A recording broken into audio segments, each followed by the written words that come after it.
Welcome to my channel. I'm so glad you're here. Today we're diving into something really important that you won't want to miss.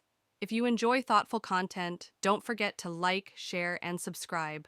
And follow us on whichever social media platform you're watching. Your support means everything. Now let's get into today's topic. Welcome back to the Deep Dive. Today we're digging into something pretty fascinating in modern entertainment. If you're curious about how a company, mixes high-stakes drama, amazing athletes, and really smart business moves to kind of shake up a whole industry, well, you're in the right place. Okay, let's unpack this. We're focusing on All Elite Wrestling, AEW, and just the incredible momentum they seem to have right now, hitting the middle of 2025. We're working from a pretty detailed article that lays out their recent big moments and some massive events coming up soon. Our goal here is to really pull out the insights on how AEW is, well, like the article says, redefining modern wrestling. Yeah, and what's fascinating here is how they manage it, right? It's this blend of compelling stories, real top-level athletic performance, and just very, very clever strategic planning. That's why this deep dive is interesting, I think, for pretty much anyone who follows entertainment trends, not just, hardcore wrestling fans. It's way bigger than just the matches themselves. It's almost like a blueprint for audience engagement in today's world. That's a really good point. It definitely broadens the appeal. So keeping that strategy in mind, let's look at a specific moment, a really key one. AEW Dynamite's 300th episode. That was a huge milestone for them. Happened back on July 2nd, 2025, out in Ontario, California, at the Toyota Arena. And it seems like it really delivered. The high point, I guess, was the main event. You had Kazuchika Okada versus Kota Ibushi. Technically, just brilliant wrestling. But the big story, maybe the real story, dropped after the match. Kenny Omega came out, huge surprise, reuniting with Ibushi, the Golden Lovers. I mean, that's a team reunion a lot of longtime fans probably thought they will never see again. Huge emotional beat, tapping into years of history. And beyond that big moment, you also had Mercedes Moné. She's a TBS champion, a massive star. She kept her title against Mina Shirakawa. Plus, MJF got a win over AR Fox. That gives him the top spot going into the Casino Gauntlet match. That big multi-man elimination thing. And crucially, Hangman Adam Page had a face-off with Jon Moxley. That set the stage perfectly for their Texas death match. Brutal stuff expected there. So, thinking about all those pieces, what stands out to you from those highlights? For me, that whole episode, Dynamite 300, it really just perfectly showed AEW's whole formula working, They consistently managed to balance that high-skill wrestling, the really emotional stories that have long arcs, and these completely unexpected moments, these surprises that just blow up online. It's that exact mix, I think, that's really fueling this popularity surge they're on right now. It's why these shows hit so hard with the fans. Yeah, I think for me, it was seeing the instant reaction online to the Golden Lovers thing, just explosive. It says so much about how powerful these long-running character stories can be, and that's something AEW has just, nailed this year with Hangman Adam Page. His whole redemption story, coming back after months on the sidelines. It's been genuinely compelling to watch. He had that huge win back at Double or Nothing, remember. Beat Will Ospreay in the Owen Hart Tournament final. That was a big statement. And that victory wasn't just, symbolic. It earned him a shot at the AEW World Championship, the biggest prize, against Jon Moxley, no less. And it's a Texas death match happening at All in Texas on July 12th. Huge stakes for Page. Right. And this raises an important question, doesn't it, about just how impactful that kind of long-term storytelling is in sports entertainment. Page's comeback, it's become maybe the top fan favorite storyline in AEW right now. And that's because they built it so carefully over months. Fans got really invested in his struggle and now his potential triumph. So that upcoming match with Moxley, yeah, it promises violence, sure, but it's also loaded with emotional weight. It's like the climax of this whole long narrative. And if Page wins, if he gets that second run as world champion, that could really cement him as like a defining talent for this generation. Fans are so behind him on this journey.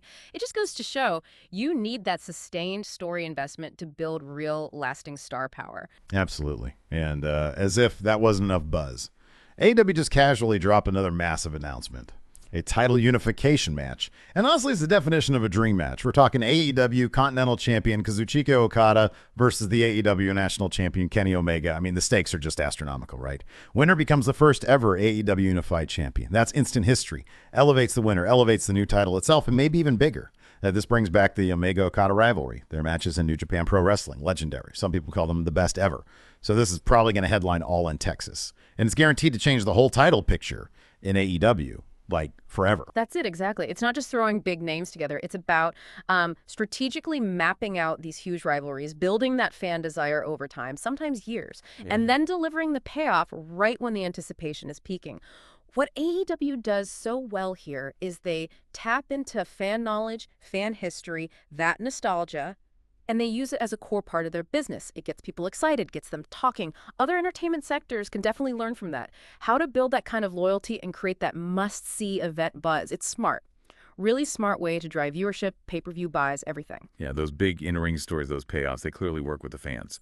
But AEW's also been just as smart about how they actually get that content to the fans. Let's switch gears a bit to their media strategy. There was a recent interview, Business Insider, I think, with the CEO, Tony Khan, and he shared some pretty eye-popping results from streaming Dynamite and Collision on HBO Max, like a 25% jump in Collision viewership, a 6.5% growth for Dynamite ratings, and a big boost in that key 25 to 54 age group. Those aren't small numbers. Yeah, significant. And if we connect this to the bigger picture, AEW's media approach is, well, it's basically a masterclass in reaching a modern audience, global, diverse. What makes it a masterclass, you think? It's how they've kind of broken down the delivery. It's not just one channel anymore.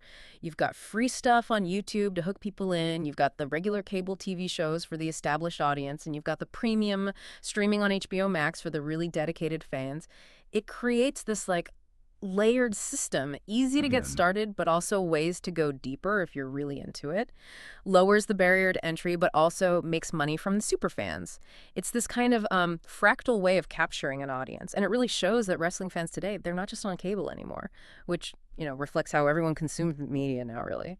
It definitely sounds like a winning formula. Are there specific things from that strategy you think other entertainment fields could, like, directly copy? Well, I think it's that multi-level access idea and the engagement part. Other industries could definitely offer easy ways and, free clips, previews on social media that then guide people towards paying for more, whether it's a subscription or a one-off purchase. And crucially, AEW seems really good at listening to the fan feedback they get across all those platforms. They use it to actually adjust what they're doing. That's key.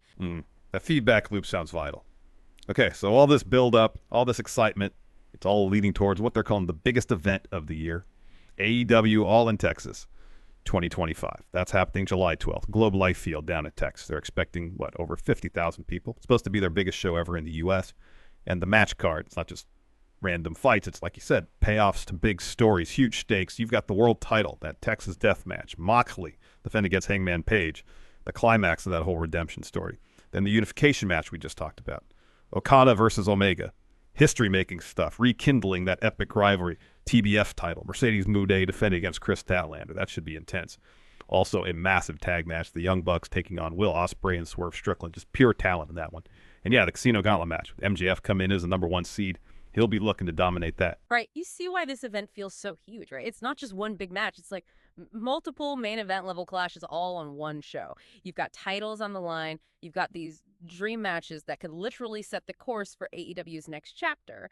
And it's all happening in front of this potentially record-breaking crowd, plus huge PPV numbers expected. It really is a showcase for everything they've built. So yeah, as AEW rolls through 2025, it seems pretty clear they are redefining modern wrestling. Not just the action itself, but the whole package. How you build stories, how you connect with fans, that mix of really careful long-term booking, that clever multi-platform media plan that reaches fans everywhere, and just undeniable star power that they've built through these stories. And it seems to be the winning formula right now. You look at Dynamite 300, you look ahead to All in Texas, the company is just firing on all cylinders. And yeah, people like Hangman Page, Okada, Omega, Moné, they're the ones driving that incredible momentum. Okay, so what does this all mean for you listening in? I mean, beyond the awesome matches and the gripping stories, maybe think about this. How could AEW's approach that layered media access, the deep character work, how might that start influencing other sports or maybe other parts of the entertainment world, especially anyone trying to grab hold of a global, diverse audience today? Could this sort of fractal way of finding and keeping an audience become, I don't know, the new standard? Definitely something interesting to chew on. Thank you for watching this video. I'm so glad you're here. If you enjoyed our thoughtful content, don't forget to like, share, and subscribe, and follow us on whichever social media platform you're watching. Your support means everything. Now see you soon in our upcoming video. Stay tuned and stay blessed.